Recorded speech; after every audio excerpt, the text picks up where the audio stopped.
Sir 2003 से 2008 के बीच में वसुंधरा राजे मुख्यमंत्री थी, उस समय आप विधायक थे। कुछ गज़लें आपकी बहुत लोकप्रिय हुई, अखबारों में सुर्खियाँ भी बनी। वो कौन सी बातें थी? क्या आपके और वसुंधरा जी के बीच में कोई मतभेद थे? क्या बातें थी सर वो? नहीं, ऐसा कुछ नहीं। देखिए, कविता करने का शौक़ मुझे बचपन से ही था। पिताजी भी कुछ करते थे, वो संस्कार भी थे, तो छोटे मोटे दोहे सोरठे लिख लेते थे। ज़्यादा वो आक्रामकता वाली बात नहीं थी। बाद में धीरे धीरे जब बड़े हुए स्कूल में, तो कुछ वो गज़लें पढ़ने को मिली, उर्दू शायरों को पढ़ा मैंने, तो उससे मुझे थोड़ा गज़ल एक विधा अच्छी लगी मुझे।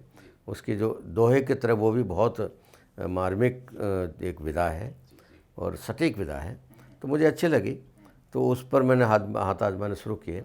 तो कभी कभार छोटा मोटा करता था। धीरे धीरे उसमें परिपक्वता आई। 2008 के वर्ष में 2003 से 8 तक मैं विधायक था। मंत्री नहीं बनाया था मुझे, नहीं बनाया, उनकी इच्छा है। लोग कह रहे थे बना रहे, लेकिन नहीं बनाया। वो कोई, हालांकि वो कोई नाराज़गी के कारण नहीं था, क्योंकि मैंने तय कर रखा था पहले दिन से कि मैं जीवन में कभी भी मांगने नहीं जाऊंगा, कुछ पार्टी से कुछ नहीं मांगूंगा। जो पार्टी स्वतः दे दे वो स्वीकार करूंगा, और कभी भी अपने आप को असंतुष्टों के लाइन में खड़ा नहीं करूंगा। तो वसुंधरा जी ने मुझे मंत्री नहीं बनाया, उसके कारण मैं असंतुष्ट नहीं था, और उस कारण मैंने उनकी आलोचना कभी नहीं की। लेकिन संघ के संस्कार से, मैंने लक्ष्मण सिंह जी की प्रेरणा थी कि जो कुछ गलत हो रहा है, संगठन को नुकसान करने लायक कुछ हो रहा है, तो ज़रूर बताना चाहिए, और बिल्कुल उसमें डरना नहीं चाहिए। तो वो हिम्मत मेरे में थी, और वो बातें कई बार मैं बताता था, सार्वजनिक रूप से भी बताता था, अकेले में भी बताता था। तो कुछ लोगों ने उसको ये मान लिया कि मंत्री नहीं बनाया इसलिए खुन्नस निकाल रहा है, लेकिन वैसा नहीं था।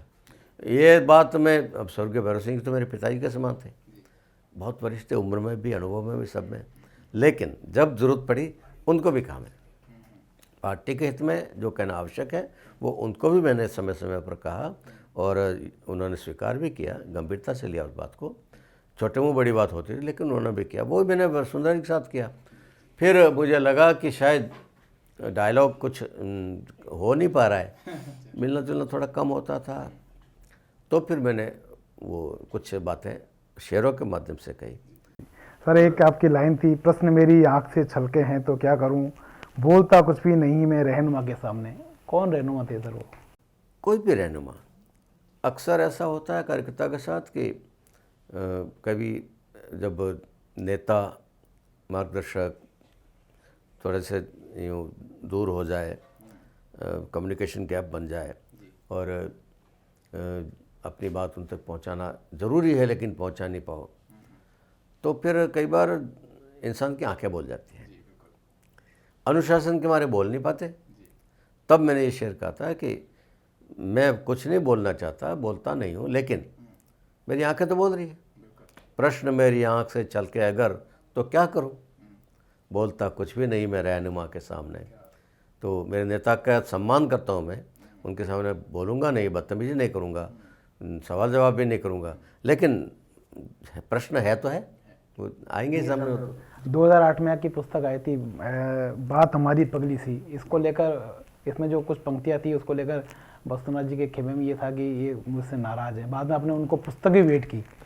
वो इसलिए भेंट करनी पड़ी, लोगों ने ये माहौल बना दिया था कि मैंने उनके खिलाफ मोर्चा खोल दिया है, और शेरों के माध्यम से, गज़लों के माध्यम से उनको मैं आरोपित कर रहा हूँ, उनको घेरने की कोशिश कर रहा हूँ।